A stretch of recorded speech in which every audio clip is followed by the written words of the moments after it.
O Jornal do Meio-Dia está de volta e o presidente Luiz Inácio Lula da Silva sancionou a nova lei do programa Mais Médicos. A expectativa do governo é ampliar em 15 mil o número de profissionais na atenção básica ainda neste ano.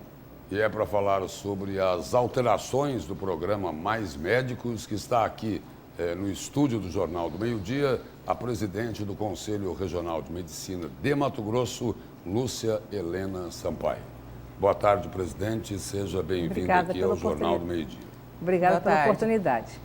Presidente, essas mudanças aí que foram aprovadas pela Câmara Federal e já sancionadas pelo presidente da República, melhoraram esse programa, o Mais Médicos, ou o CRM ainda tem restrições?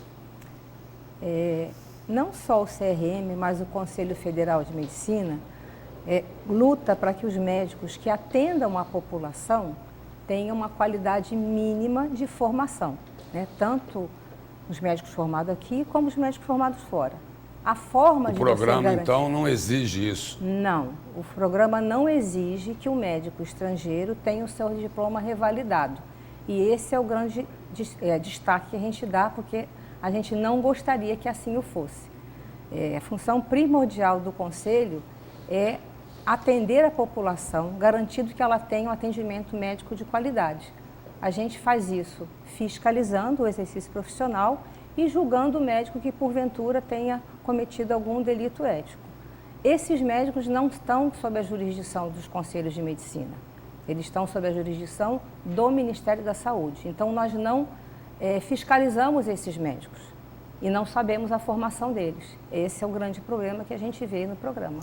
Então, por um lado, presidente, o objetivo é que haja mais médicos para atender a toda a população, aí mais de 15 mil, né, especialmente em lugares mais afastados. Mas, por outro lado, há uma preocupação em relação ao atendimento, né? Qual seria a solução, do ponto de vista do CRM, para garantirmos, né, a presença de médicos e mais qualificados?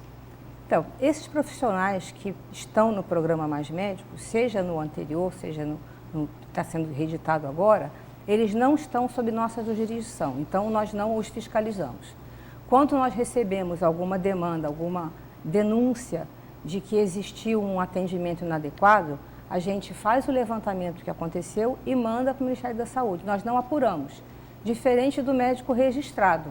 O médico registrado, se existe uma denúncia, a gente apura através de sindicância, essa sindicância é julgada por uma Câmara de Ética e, se houver realmente indício de delito, é aberto um processo ético profissional. Então, sobre esses médicos, a gente tem como fiscalizar. Esse do programa Mais Médicos, não. Mas não tem jeito de conciliar a qualidade ali no desempenho profissional? Então, esse novo programa, como o anterior, implica que você tenha um tutor olhando esses profissionais.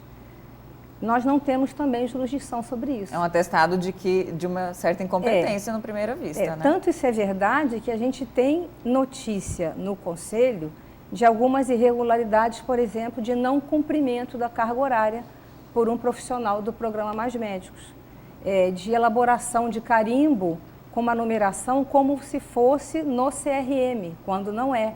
Isso, para mim, configura fraude.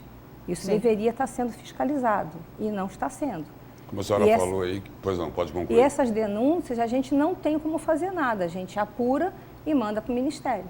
Agora, a senhora disse aí o seguinte, o Conselho não fiscaliza a atividade profissional desses médicos, porque eles são subordinados ao Ministério da Saúde. E o Ministério da Saúde tem estrutura para fiscalizar isso? Então, ou até autonomia para fazer esse trabalho? Deveria ter. Poderia-se fazer uma parceria, talvez, né, para a gente fazer essa fiscalização conjunta, mas, na verdade, isso não está previsto. E essa é a nossa grande preocupação, porque a população é atendida por um profissional que você não sabe a formação. As pessoas têm ideia equivocada... A população, na avaliação da senhora, está em risco por causa disso? Está, porque eles têm a ideia... Mas ficar sem um médico não é pior ainda? Não entendi. Ficar sem um médico, por exemplo, numa comunidade distante? Não sei. O ideal é que você tenha um atendimento de qualidade, é por isso que a gente briga, né? A população merece isso. Então, o que a gente sugeriria que o governo fizesse é uma carreira de Estado e que você oferecesse condições de trabalho dignas ao médico em todos os lugares onde se faz necessário.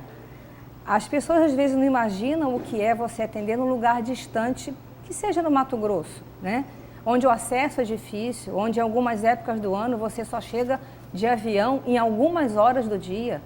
É difícil uma pessoa ficar nesse local trabalhando. E não é só o médico, você tem que ter uma estrutura de saúde que contemple um atendimento mínimo de qualidade para a população. Então, fala-se só do médico, mas tem que haver uma estrutura de atendimento. Ou seja, o que a senhora está dizendo é que médicos, né, que têm ali o diploma validado, normalmente no território nacional, especializações, enfim, que também é uma carência, né, de médicos especializados, eles não participam deste programa, né? Ele seria destinado a médicos ali que talvez, por falta de uma qualificação, optem por este programa e que ganham, no final das contas, menos. Há, inclusive, um incentivo, né, esses médicos para que eles atendam em regiões afastadas, né, um pagamento de uma indenização, bolsas. Isso já é um incentivo, né? Mas mesmo assim não faz com que profissionais que estão sob a jurisdição do CRM se interessem em participar do programa. E nessa versão, cubanos vão participar mais uma vez? A senhora tem conhecimento? Eu acredito que sim. Que foi muita polêmica da última versão em 2013, né? Acredito que sim, e não só cubanos, né? A gente teve no Conselho, no ano passado, um grande número de inscrições de médicos através de liminar, deferida por um juiz aqui da capital. E esses médicos não tinham revalidação de diploma. E nós fomos obrigados a registrar esses médicos.